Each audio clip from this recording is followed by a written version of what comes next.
히브리서 12장 1절부터 3절입니다. 시작. 이러므로 우리에게 구름같이 둘러싼 허다한 증인들이 있으니 모든 무거운 것과 벗어버리고 인내로서 우리 앞에 당한 경주를 하며 믿음의 주요 또 온전하게 하시는 이인 예수를 바라보자. 그는 그 앞에 있는 기쁨을 위하여 십자가를 참으사 부끄러움을 개의치 아니하시더니 하나님 보좌 우편에 앉으셨느니라. 너희가 피곤하여 낙심하지 않기 위하여 죄인들이 이같이 자기에게 거역한 일을 참으신 일을 생각하라. 아멘. 기도하겠습니다. 하나님, 오늘도 주의 말씀을 듣기를 소망합니다. 저희 마음을 옥토로 바꾸어 주시고 좋은 밭으로 바꾸어 주셔서 주의 말씀을 온전하게 받아들이게 하시고 부활하신 주님을 다시 기억하고 생명을 누리는 복된 시간이 되게 하여 주옵소서. 예수님의 이름으로 기도합니다. 아멘. 오늘 제가 읽은 히브리서는 큰 주제는 제자도의 대가이죠. 제자로 살아가는 사람들, 성도들에게는 어떠한 대가가 따르는지, 어떠한 삶이 나타나는지를 보여주고 있는 성경입니다. 그렇기 때문에 그리스도를 믿는 믿음으로 세상 속에서 살아간다는 것이 마냥 기쁘고 즐거운 일들만 있는 것이 아니라 세상 속에서 싸우고 씨름해야 하는 일들이 있다는 것을 보여주고 있는 책이 바로 성경, 이 히브리서입니다. 로마 시대 유명한 기독교 박해 사건이 크게 세 가지가 있었습니다. 클라우디아누스 황제 때, 또 저희가 잘 아는 네로 황제 때, 그리고 마지막에는 도미티아누스 황제 때이죠. 약 15년을 간격 주기로 해서 그리스도인들을 박해하는 핍박들이 일어났고 점점 그 강도는 거세졌죠. 오늘 히브리서가 쓰여져 있는 이 편지는 아마도 성경학자들이 연구해 볼 때에 세 가지의 로마 황제의 그 박해와 핍박 가운데에 첫 번째 클라우디아누스 황제 때에 박해가 일어났고 그 박해로 인해 성도들이 힘들어하기 때문에 그 성도들을 향하여 보낸 편지라고 추측하고 있습니다. 이 히브리서 편지를 받았던 당시 그리스도인들의 신앙을 보면 이런 상황들이었죠. 우리 히브리서 2장 3절 말씀을 같이 읽겠습니다. 시작. 우리가 이같이 큰 구원을 등한히 여기면 어찌 그 보응을 피하리요. 이 구원은 처음에 주로 말씀하신 바요 들은 자들이 우리에게 확증한 바니. 당시에 이 복음을 들은 그리스도인들은 처음에 주님께서 말씀하신 복음, 그 복음을 들은 제자들이 히브리서 편지를 받고 있는 성도들에게 복음을 전해준 것이죠. 즉 예수님을 만나고 복음을 들은 사람들이 직접 전해준 복음이기 때문에 그 복음은 생생하고 살아있었던 복음입니다. 그 복음을 붙잡고 살아가고 힘차게 믿음 생활을 시작하고 있는데 그들의 삶에 생각하지 못한 핍박과 박해들이 일어났던 것이죠. 예수님의 복음을 믿고 거듭나고 영적으로 신비로운 체험을 했지만 그들의 신앙을 핍박하는 일들이 생기자 그들은 그러한 상황 속에서 사람들의 비방과 욕을 먹는 상황 속에서 심지어 재산을 뺏기기도 하고 로마에서 모든 유대인들이 추방 명령이 나와서 로마를 떠나면서 가지고 있던 집과 재산을 다 버려두고 떠나야 하는 그런 상황 속에서 아마 성도들은 이 히브리서 편지를 읽으면서 신앙생활이라는 것이 복음을 붙잡고 사는 것이 늘 기쁜 일만 있는 것이 아니라 이런 고통과 핍박이 따르는구나. 그들에게는 큰 위로와 소망이 있었을 것입니다. 오늘 저희들도 예수님의 제자라는 정체성으로 살아가죠. 제자도의 삶을 살고 있습니다. 그러나 예수를 믿는 신앙으로 인해서 때로는 가정에서 핍박을 받기도 하고 또는 사람들 속에서 신앙으로 인한 갈등을 겪기도 하죠. 고통을 당하기도 합니다. 알 수 없는 의문스러운 일들로 인해서 왜 나에게 이런 고난이 임하는지 눈물로 기도하기도 하죠.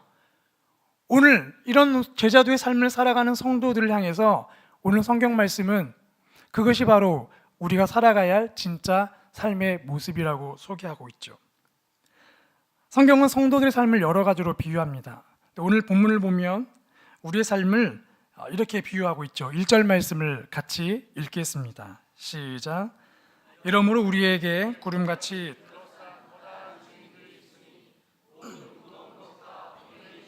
벗어버리고 인내로서 우리 앞에 당한 경주를 하며. 성경은 우리 삶을 믿음의 경주라고 하고 있죠. 성도들은 지금 경주를 하고 있다고 소개하고 있습니다. 그리고 우리는 그 경주를 뛰고 있는 선수이죠. 얼마 전에 끝난 평창 올림픽을 저희가 떠올려 보면 모든 경기들은 그 규칙에 따라 진행이 됩니다. 그리고 그 경기를 뛰기 위해 많은 선수들이 열심히 노력하여서 도 대표, 지역 대표, 이제는 국가대표가 되어서 국가의 이름을 걸고 올림픽 경기에 참가를 하게 되죠.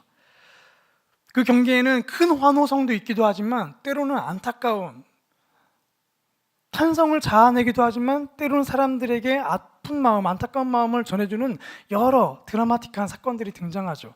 그런데 그 모든 경기들의 공통점은 출발선이 있고 도착점이 있다는 것입니다. 우리 성도들 삶도 마찬가지죠. 출발선은 누구나 다 있습니다. 근데 그 출발점은 다 다르죠.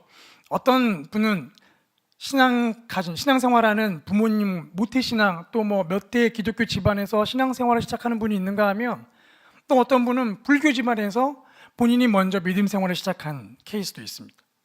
또 어떤 분은 무교에서 신앙생활 시작하신 분도 있죠. 출발선은 누구나 다 다릅니다. 하지만 믿음의 경주는 도착점이 동일하죠. 바로 하나님 나라입니다. 우리가 죽게 되면 가게 되는 하나님 나라가 도착 지점이죠. 그렇기 때문에 성도들은 출발 지점은 다 다르지만 동일한 도착 지점을 바라보면서 우리가 신앙생활이 끝나고 죽게 되고 하나님 나라에 이르게 되는 그 도착 지점을 바라보면서 신앙생활을 합니다. 바로 종말론적 신앙생활이죠. 그럼에도 불구하고 가만히 우리 삶을 되돌아보면 출발점에서 땅 하고 시작을 하지만 경계를 하고 있는 과정들, 또 도착 지점에 도착하기까지 우리의 신앙생활은 믿음의 경주라는 삶을 자부심 있게 선포하고 말하고 다니기에는 부끄러운 일들이 많이 있죠. 왜 우리의 삶 가운데 예수를 믿고 거듭났다고 하지만 왜 우리의 신앙생활은 늘 출발선에서 계속 성장 곡선을 달리는 게 아니라 왜 자꾸 길을 헷갈리기도 하고 올라갔다 내려가는 일들이 생기게 될까요? 오늘 본문을 보면 우리의 신앙 경주가 일정하게 달리지 못하는 그 이유를 소개하고 있습니다. 그 세 가지 이유는 우리의 신앙생활이 흔들리는 이유이기도 하지만 동시에 다시 믿음의 경주, 이 궤도를 이탈하지 않도록 우리를 붙잡아주는, 또 우리에게 주시는 약속의 말씀이기도 하죠.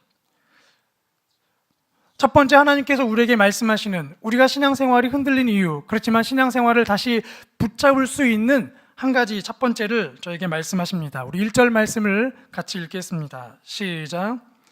이러므로 우리에게 구름같이 둘러싼 허다한 증인들이 있으니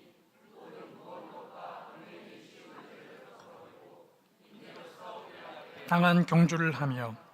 첫 번째 이유는 구름같이 많은 증인들을 잊고 살아가고 있다는 것이죠. 1절 말씀은 이러므로 라고 시작하고 있습니다. 이러므로. 즉 앞에 있는 히브리서 11장에 나와 있는 내용들을 그대로 받아들여서 그렇기 때문에 이러므로 하면서 믿음의 경주를 이어가고 있죠.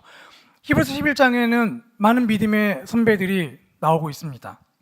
아벨부터 시작해서 에녹, 또 노아, 아브라함, 또 많은 여인들, 그 신앙을 지키기 위해서 가진 핍박을 당하고 심지어 이사야 선지자처럼 톱질을 당하며 순교하기까지 했던 믿음의 선배들을 다양하게 소개하고 있죠. 그들은 보이지 않는 하나님을 향해서 보이지 않는 믿음으로 신앙의 여정을 갔습니다. 이들의 삶은 구체적인 상황은 다 달랐지만 그들의 믿음의 여정은 똑같죠. 출발점, 예수를 믿는, 하나님 믿는 출발점에서 시작을 하지만 구체적인 상황은 다 다르게 진행되고 핍박을 받다가 결국 도착 지점에 도착하면 하나님께서 그들에게 믿음의 사람들이라고 칭찬하십니다. 운동선수들은 자신의 앞길을 걸어갔던 선배들의 경험담을 많이 듣죠. 선배들이 실패한 것들을 듣고 자신은 그것을 어떻게 개선할지를 연구합니다. 국가대표를 지냈던 그 선수의 믿음의 그 간증을 들어보면 국가대표로 선출된 많은 선수들은 실력은 다 동일하다고 합니다. 다 비슷비슷하다고 하죠. 그런데 그 비슷한 상황 속에서도 선배의 훈련에, 기존의 선배들의 듣는 이야기를 잘 듣고 잘 따르고 자신은 그런 일을 겪지 않도록 되돌아보는 사람이 있는가 하면 그 선배들을 바라보면서 우습게 여기는 선수들도 있다는 것이죠.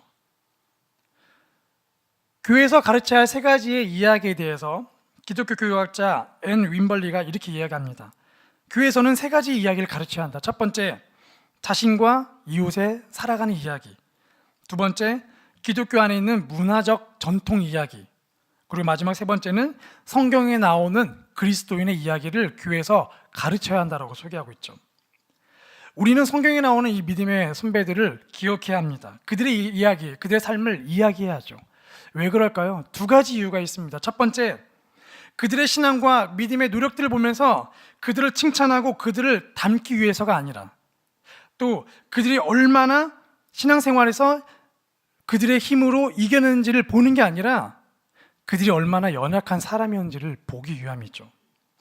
그들은 자격이 없던 사람들입니다.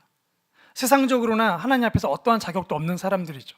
하지만 하나님께서 그들을 선택하셨습니다. 그럼에도 불구하고 그들이 또 실패의 삶을 살아가게 되죠. 하나님이 기뻐했던 예배자 다윗, 하나님이 선택하셨지만 믿음의 삶을 걸어가지만 다윗은 너무나 큰 실패를 경험하게 되죠. 그 실패가 가족들에게도 이어지게 됩니다. 이스라엘 출애굽을 이끌었던 모세, 오묘함이 지면에 어떤 사람보다 승했다고 그런 인정을 받던 모세이지만 한번 이유 없는 화를 내는 바람에 가나안 땅에 못 들어가게 되죠.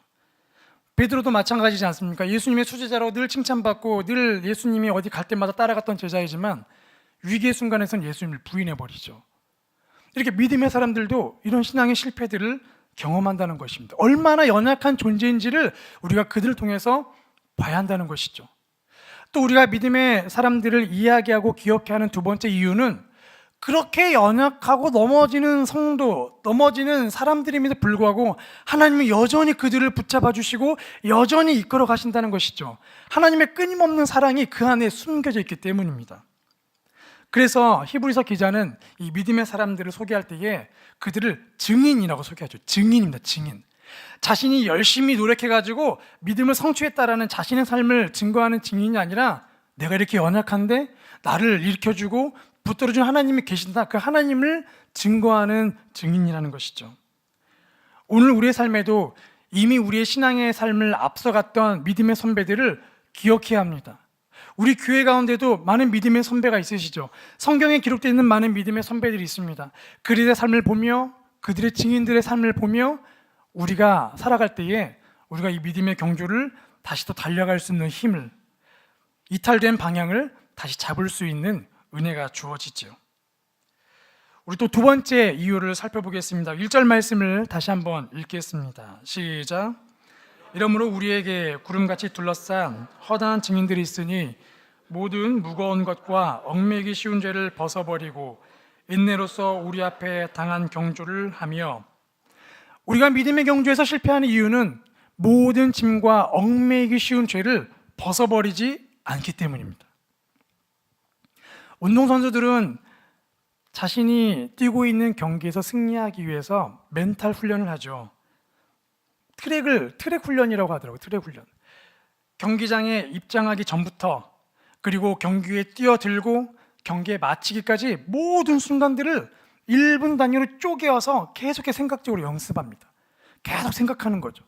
그래서 마이클 펠프스라는 수영 선수도 보면 그 수영 선수도 경기장에 도착하고 자신이 이제 옷을 벗고 위에 올라가고 땅 소리 있게 뛰어들고 물속에 들어가서 물 위로 올라올 때까지 모든 순간들을 10초 단위로 쪼개서 생각을 한다고 합니다.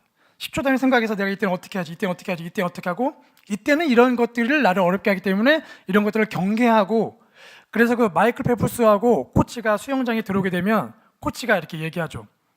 마이클, 트랙을 실행하자. 이때부터 이제 그동안 연습했던 것들을 쭉 다시 이미지를 떠올리는 겁니다. 믿음의 경주를 달려가는 저희들도 마찬가지죠. 믿음의 경주를 달려갈 때에 이미 우리의 믿음의 선배들이 걸어간 그 발자취가 있습니다. 그 발자취를 보면서 우리도 선배들도 이런 일을, 이런 죄로 인해 넘어졌구나, 이런 짐들로 인해 힘들어했구나, 우리가 충분히 볼 수 있죠. 그렇기 때문에 그들의 삶을 보면서 우리도 이때 어떻게 살아야 하는지, 이때는 어떻게 반응해야 하는지를 저희가 확인할 수 있습니다. 그럼에도 불구하고 우리가 우리의 발목을 붙잡아매는, 우리 어깨를 누르는 그런 짐들과 죄를 벗어버리지 못하는 이유가 무엇일까요? 가끔은 벗기도 하지요.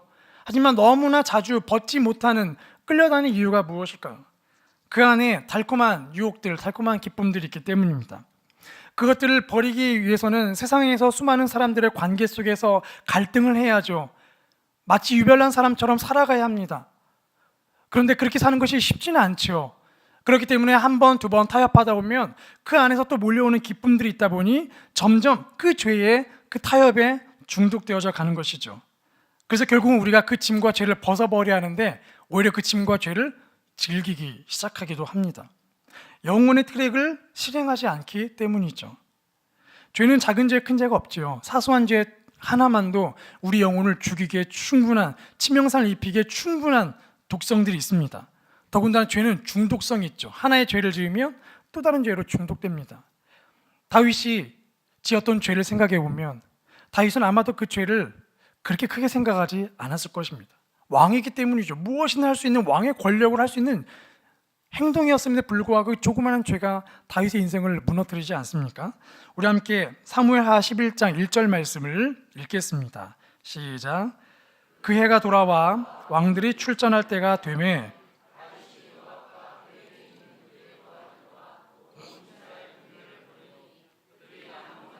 멸하고 라빠를 에워쌌고 다윗은 예루살렘에 그대로 있더라. 모두들 전쟁터에 나가 있습니다. 그리고 다윗은 모든 부하들을 전쟁터에 보내고 자신은 평화로운 예루살렘 성에 머물러 있죠. 당연히 왕이기 때문에 왕의 궁에 머물러 있는 것이 무슨 죄입니까? 하지만 오늘 본문을 보면 그 해가 돌아와 왕들이 출전할 때가 되매, 전쟁의 때가 되어서 왕들이 출전할 때입니다. 왕들이 나가야 합니다. 전쟁하러 가야죠. 하지만 다윗은 자신이 있어야 할 자리에 있지 않았을 때에 죄에 넘어지게 됩니다. 아마도 밧세바란 여인이 목욕하는 것을 보고 남자이기 때문에 당연히 갖게 되었던 죄를 그대로 마음속에 받아들이고 또 왕의 권력이 있기 때문에 그 여인을 오게 하고 그 여인을 자신의 것으로 삼는 것은 어쩌면 왕의 권력으로 보면 아무런 죄도 아니지요. 당연한 왕의 권력입니다.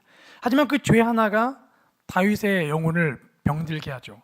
급속도로 죄가 퍼지기 시작하면서 급기야는 밧세바의 아내인 우리아 장군을 죽이게 되고, 그리고 그 죽이는 과정 속에서도 너무나 담대하게 그 계획들을 실행에 옮기게 되죠. 마음이 굳어버린 것입니다. 평생 예배자로 살아갔지만, 하나님을 신뢰했지만 사소하게 여긴 죄 하나가 다윗의 영혼을 망쳐버린 것이죠. 하물며 이런 다윗이 이렇게 쉽게 넘어지는데 하물며 우리는 어떠하겠습니까? 그렇기 때문에 하나님께서 오늘 베드로의 입을 통해서 우리에게 이렇게 말씀하시죠. 베드로전서 5장 8절 말씀을 읽겠습니다. 시작. 우는 사자같이 두루다니며 삼킬 자를 찾나니, 대적마귀가 우는 사자같이 두루 삼킬 자를 찾고 다닙니다. 그 사람은, 그 대상은 그리스도인이 예수 믿지 않는 사람이 아니죠. 사단은 예수 믿지 않는 사람을 그냥 놔둡니다. 마음껏 사업에 성공하게 하고 마음껏 성공의 길을 가게 합니다.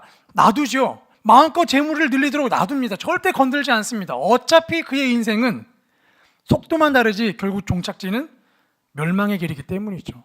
하지만 사단은 예수 믿는 자를 그냥 놔두지 않습니다. 끊임없이 공격하죠. 주변 사람들 통해 끊임없이 공격하고 유혹하고 타협하게 하고 합리화시키게 합니다. 왜냐하면 그리스도의 한 명을 넘어뜨려야 교회가 무너지고 가정이 깨지기 때문이죠. 그렇기 때문에 오늘 하나님께서 우리 안에 거룩에 대한 불감증을 깨뜨리라고 말씀하십니다. 어쩌면 신앙생활을 우리가 오래 하기 때문에 오랫동안 교회에 머물러 왔고 교회에 있는 용어들이, 신앙 용어들이 너무나 익숙하기 때문에 어쩌면 우리는 그 신앙으로 포장되어진 채 우리 안에 있는 죄를 우리가 스스로 덮어버리고 합리화하기가 너무 쉽지요. 그렇기 때문에 신앙의 경륜이 많으면 많을수록, 예수님을 오래 믿으면 믿을수록 오히려 그 마음이 부드러워지기보다는 그 마음이 더 단단해지지 않습니까? 더 정죄하기가 쉽죠. 내가 기도 생활을 얼마나 오래 했는데 우리의 신앙생활들이 결국은 다른 사람들을 죽이는 무기가 되기도 합니다. 제사장들이 썼던 관이 있죠. 모자를 쓰면 모자에 한 가지 이렇게 문구가 적혀 있습니다. 여호와께 성결이라고 써 있죠. 모든 생각의 시작점인 이 머리부터 여호와께 성결, 거룩을 생각하고 거룩을 잊지 않도록 노력하는, 거룩을 지키라는, 거룩에 대해서 민감하게 반응하라는 하나님의 명령입니다. 오늘 우리가 믿음의 경주를 달려감에 있어서도 저희의 모든 생각의 시작점 가운데에 거룩에 대한 민감함이 주어지고 그 복으로 말미암아 모든 죄와 얽매이기 쉬운, 우리를 쉽게 올가매기 쉬운 그 죄들을 벗어버린 은혜가 있기를 축복합니다. 우리 마지막 세 번째, 우리 2절 말씀을 같이 읽겠습니다. 시작. 믿음의 주요 또 온전케 하시는 이인 예수를 바라보자. 그는 그 앞에 있는 기쁨을 위하여 십자가를 참으사 부끄러움을 개의치 아니하더니 하나님 보좌 우편에 앉으셨느니라. 우리가 믿음의 경주에서 실패하는 이유는 바로 예수를 바라보지 않기 때문입니다. 세상 사람들은 예수님을 바라보지 않죠. 절대 바라보지 않습니다. 예수님을 필요로 하지 않기 때문이죠. 자신의 능력으로 얼마든지 성공의 길을 갈 수 있고 명예를 쌓을 수 있기 때문입니다. 아니, 반대로 표현하면 당신은 예수님이 필요합니다라고 말하고 그걸 인정하는 순간 내가 뭔가 부족함이 있다는 것을 인정하는 것이기 때문에 더 쉽지가 않죠. 그래서 긍정적인 사람일수록 전도하기가 참 어렵습니다. 그런데 이런 모습이 사실 신앙생활하는 저희 안에도 있죠. 예수님께서 선한 사마리아인 비유를 말씀하셨습니다. 선한 사마리아인 비유는 율법학자가 예수님을 찾아오면서 시작하죠. 율법학자가 영생을 얻는 방법을 예수님께 물어봅니다. 사실 율법학자는 영생을 얻는 방법을 연구하고 이스라엘 백성들을 가르치는 사람이기 때문에 어느 누구보다도 더 잘 알고 있죠. 그런데 불구하고 예수님께 와서 어떻게 하면 영생을 얻겠습니까? 라고 물어보죠. 그럼 예수님은 성경에 있는 이야기를 하겠죠? 그럼 자기는 그걸 다 지키고 있다는 것을 드러내려고 준비를 하고 있는 겁니다. 그래서 예수님께서 질문하시니까 율법학자가 이렇게 대답하죠. 누가복음 10장 27절 말씀 읽겠습니다. 시작. 대답하여 이르되 내 마음을 다하여 목숨을 다하여 힘을 다하여 뜻을 다하여 주 너의 하나님을 사랑하고 또한 내 이웃을 내 자신같이 사랑하라 하였나이다. 드디어 율법학자가 기다리던 대답이 나왔습니다. 예수님, 저 그렇게 살고 있는데요. 자신 있게 이야기하는 것이죠. 그런데 그 이야기를 하시고 나서 그 다음 예수님께서 그 율법학자에게 한 가지 말씀을 더 하시죠. 우리 28절 말씀을 읽겠습니다. 시작. 예수께서 이르시되 내 대답이 옳도다. 이를 행하라. 그러면 살리라 하시니. 일을 행하라고 말씀하십니다. 일을 행하라. 그러면 너 살 것이다. 즉 너는 지금 죽어 있다는 것입니다. 이걸 행하지 않고 있기 때문에 죽어 있다는 것이죠. 율법학자가 지금 칭찬을 들을 준비를 하고 있다가 갑자기 예수님께로부터 생각하지 못한 말을 듣는 바람에 충격에 빠졌을 겁니다. 내가 그걸 행하지 않고 있다고? 내가 지금 죽어 있다고? 그의 영혼에 금이 가기 시작한 것이죠. 우리도 신앙생활을 하다 보면 스스로 그런 생각을 할 때가 이렇게 종종 있지 않습니까? 특별히 우리가 어떤 40일 새벽 기도에 어떤 계획을 준비하고 그 계획을 끝내고 나면 우리의 마음 가운데에 거절할 수 없는 신앙의 기쁨이 몰려오지만 동시에 사단은 그 뒤에 또 하나의 꼬리표를 달아놓죠. 내가 신앙을 완성했다는 겁니다. 나는 이런 신앙이라는 것이죠. 또 우리가 신앙생활하면서 교회에서 여러 가지 사역을 감당하고 성도들에게 칭찬을 받기 시작하면 또 그 사역들이 잘 되다 보면 우리 안에 교회가 세워지는 기쁨이 있지만 동시에 사단은 그 뒤에 또 다른 꼬리표를 달아놓습니다. 내가 했구나. 내가 열심히 이걸 했구나. 그래서 나에게 많은 칭찬하는구나. 점점 우리의 신앙생활은 율법학자의 모습을 닮아가는 거죠. 하지만 그런 우리의 신앙생활에도 우리의 영혼에도 율법학자처럼 영적 충격이 가해져야 합니다. 금이 가고 깨져야 하는 것이죠. 언제 이게 가능할까? 바로 예수 그리스도를 바라볼 때입니다. 오늘 본문은 예수님을 믿음의 주, 그 믿음을 온전케 하시는 분으로 소개하고 있습니다. 그리고 그 믿음이 무엇인가를 소개하면서 이렇게 이야기하고 있죠. 자기 앞에 놓여있는 기쁨을 위해서 부끄러움을 개의치 않으시고 십자가를 참으셨다. 십자가 뒤에 나타날 일이 있는데 그 일이 지금은 나타나지 않았지만 현재 십자가를 감당할 때에 부끄러움이 몰려오는 그 현실 속에서 부끄러운 것을 벗어버리기 위해 그 상황을 피하기 위해 타협한 것이 아니라 십자가 뒤에 나타날 그 일을 믿음으로 바라보면서 십자가의 길을 가셨다는 겁니다. 그 길을 오히려 기쁨의 길이라고 소개하고 있죠. 예수님 앞에 놓여있는 그 기쁨이 어떤 기쁨이었습니까? 십자가를 매달고 십자가에서 죽으신 어떤 성취의 기쁨이 아니지 않습니까? 명예의 기쁨이 아니죠. 그 십자가의 죽으심 뒤에 사랑하는 하나님 백성들이 구원을 얻게 되는 그 기쁨의 길을 가게 되는 그 기쁨이죠. 그 기쁨을 바라보고 십자가의 길을 가신 겁니다. 어떠한 타협이 몰려와도 겟세마네 기도에서 끝까지 그 잔을 받겠다고 기도하시지 않습니까? 결국 예수님이 그 기쁨을 위해서 믿음으로 십자가의 길을 갔을 때에 우리가 그 은혜로 말미암아 구원받고 오늘 이 자리에 저희가 예배하고 있는 것이죠. 우리가 예수님을 바라볼 때에 그렇기 때문에 그 십자가의 길을 가신 예수님을 바라볼 때에 우리의 신앙이 깨지기 시작하는 거죠.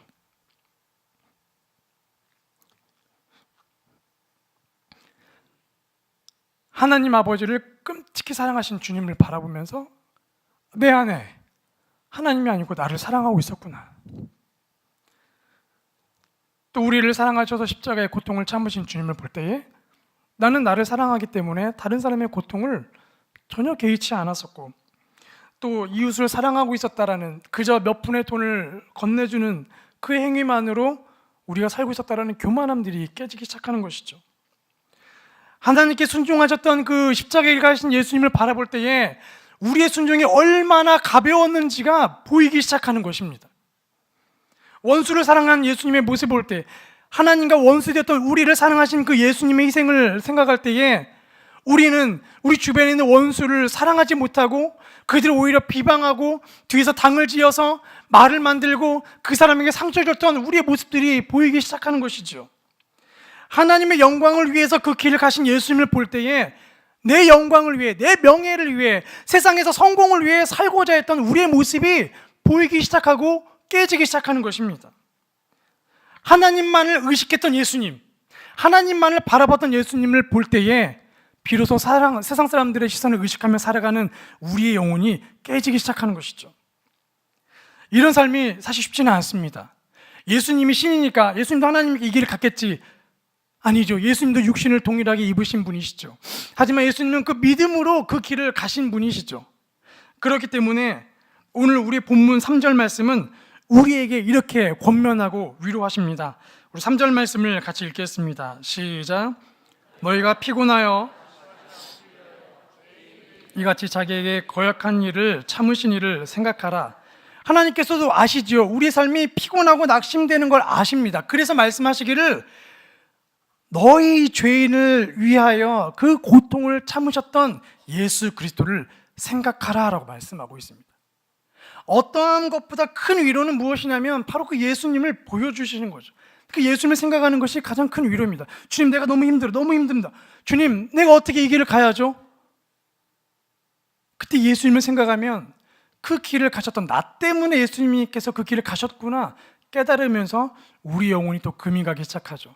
그리고 그 우리의 믿음을 완전케 하시는 예수님을 바라볼 때에 우리가 그 믿음의 길을 갈 수 있게 되는 것입니다. 오늘 우리가 이 말씀을 통해서 내 인생이 정답이라고 여겼던 생각들이 있다면 그 생각들이 모두 깨지고 내 생각이 오답이었구나, 예수님만이 정답이었구나, 제가 깨닫기를 소망합니다. 그리고 모두가 함께 달리는 하나님께서 허락하신 이 믿음의 경주를 달려감에 있어서 우리가 예수 그리스도를 바라보는 것, 또 이미 믿음의 길을 걸어가신 그 수많은 증인들, 또 우리 교회 안에 있는 이미 걸어가고 있는 믿음의 선배들을 바라보면서 우리가 이 믿음의 경주를 갈 수 있기를, 그리고 함께 가는 귀한 동역자들에게 넘어지고 힘들 때마다 예수 그리스도를 보여주고 믿음의 삶을 살아가는 그 증인들의 삶을 소개하면서 다시 한번 그들을 일으켜주는 우리 믿음의 귀한 동역들이 일어나기를 축복합니다. 기억하십시오. 우리 안에는 구름같이 둘러싼 허다한 증인들이 우리를 기다리고 우리를 환영하고 있습니다. 모든 죄와 얽매기 쉬운 짐을 벗어버릴 수 있도록 예수님께서 이미 십자가에서 죽으셨습니다. 죄를 이기셨습니다. 그래서 오늘 우리가 예수 그리스도를 바라보면서 이 믿음의 경주를 기쁨으로 또 살기를 축복합니다. 같이 기도하시겠습니다. 하나님, 우리는 참으로 연약합니다. 기쁨으로 믿음의 삶을 시작하였지만 어느새 또 우리의 영혼은 세상으로 오염되어서 그 세상 속에서 기쁨을 찾아가고 또 신앙의 겉포장된 모습을 통해서 기쁨과 만족을 누리며 살고 있습니다. 주님, 사는 것이 녹록지가 않습니다. 사단은 끊임없이 우리를 주변을 맴돌며 우리를 넘어뜨리기 위해 우리의 생각과 우리 마음 가운데에 사람들을 통하여 우리를 아프게 하고 넘어뜨리게 하고 있습니다. 그러나 믿음의 주요 온전케 하시는 주님, 우리의 영의 눈을 깨워서 주님을 보게 하시고 우리가 허락하신 이 믿음의 길을 걸어갈 수 있도록 붙잡아 주시옵소서. 오직 주님만이 우리를 세우시고 오직 주님만이 이 믿음의 경주를 완성케 하시는 분이십니다. 오늘 이 귀한 믿음의 고백을 주님 받아주시고 우리의 성도들의 삶이 귀한 복된 삶이 되게 하여 주시옵소서. 예수님의 이름으로 기도합니다. 아멘.